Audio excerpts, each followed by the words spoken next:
The Schlieffen Plan was a deployment plan and operational guide for a decisive initial offensive campaign in a one-front war against the French Third Republic. In 1914 it was deployed against two fronts with major changes by Commander-in-Chief Moltke the Younger, resulting in a failure to achieve the decisive victory Schlieffen had planned.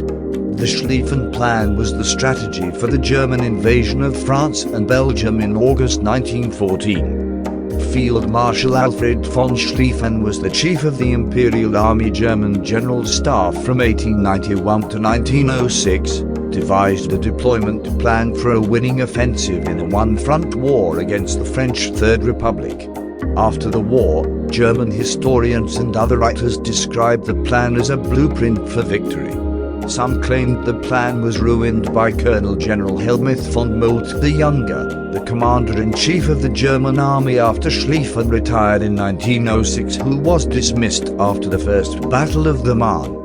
Alfred von Schlieffen's war planning. The cornerstone of Schlieffen's war planning was undoubtedly the strategic counteroffensive. Schlieffen was a great believer in the power of the attack in the context of the defensive operation. Germany's smaller forces relative to the Franco-Russian Entente meant that an offensive posture against one or both was basically suicidal. On the other hand, Schlieffen placed great faith in Germany's ability to use railways to launch a counter-offensive against a hypothetical French or Russian invasion force, defeat it, then quickly regroup and launch a counter-offensive. Schlieffen also recognized the need for offensive planning, as failing to do so would limit the German army's capabilities. In 1897, Schlieffen developed a tactical plan that, acknowledging the German army's limited offensive power and capacity for strategic maneuvers, basically amounted to using brute force to advance beyond the French defenses on the Franco-German border. This was designed for an isolated Franco-German war that would not involve Russia, calling for Germany to attack France. However, the bulk of Schlieffen's planning followed his personal preferences for the counteroffensive. Schlieffen's war plans by the name of Aufmarsch II continued to stress that Germany's best hope for survival in a war with the Franco-Russian Entente was a defensive strategy. This was reconciled with a very offensive tactical posture, as Schlieffen held that the destruction of an attacking force required that it be surrounded and attacked from all sides until surrender, not merely repulsed as in a passive defense. In August 1905, Schlieffen was kicked by a companion's horse, rendering him incapable of battle at age 72. He began planning his retirement, but his successor was undetermined. A favorite of the emperor was Helmuth von Moltke the Younger, who became chief of staff after Schlieffen retired. Moltke went on to devise Aufmarsch II, a variant on Schlieffen's Aufmarsch designed for an isolated Russo-German war.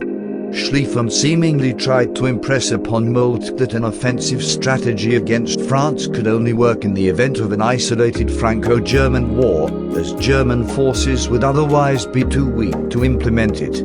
With too few troops to cross west of Paris, let alone attempt a crossing of the Seine, Moltke's campaign failed to breach the French second defensive sector, and his troops were pushed back in the Battle of the Marne. Post-war writing by senior German officers like Hermann von Kahl, Gerhard Tapen, Wilhelm Griener, and official historians led by the former Lieutenant Colonel Wolfgang Forster, established a commonly accepted narrative that it was Moltke the Younger's failure to follow the blueprint rather than German strategic miscalculation that condemned the belligerents to 4 years of attrition warfare instead of the quick, decisive conflict it could have been.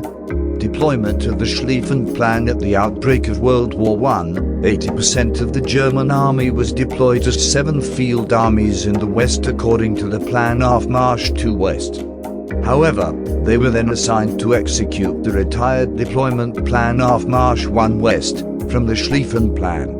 This would march German armies through northern Belgium and into France in an attempt to encircle the French army and breach the second defensive area of the fortresses of Verdun and Paris and the Marne River. Aufmarsch I West was one of 4 deployment plans available to the German General Staff in 1914. Each favored certain operations, but did not specify exactly how those operations would be carried out, leaving the commanding officers to do so at their own initiative with minimal oversight. March 1 West, designed for a one-front war with France, was retired once it became clear it was irrelevant to the wars Germany could expect to face. Both Russia and Britain were expected to help France with no possibility of assistance from Italian or Austro-Hungarian troops. But despite its unsuitability and the availability of more sensible and decisive options, it retained a certain allure due to its offensive nature and the pessimism of pre-war thinking. Germany attacked Luxembourg on August the 2nd and on August the 3rd declared war on France. On August the 4th, after Belgium refused to permit German troops to cross its borders into France, Germany declared war on Belgium as well. Britain declared war on Germany on the same day following an unsatisfactory reply to the British ultimatum that Belgium must be kept neutral. In the end, Germany failed to avoid a long, two-front war, but had fought its way into a good defensive position inside France and effectively halved France's supply of coal. It had also killed or permanently crippled 230,000 more French and British troops than it itself had lost. Despite this, communications problems and questionable command decisions cost Germany the chance of a more decisive outcome.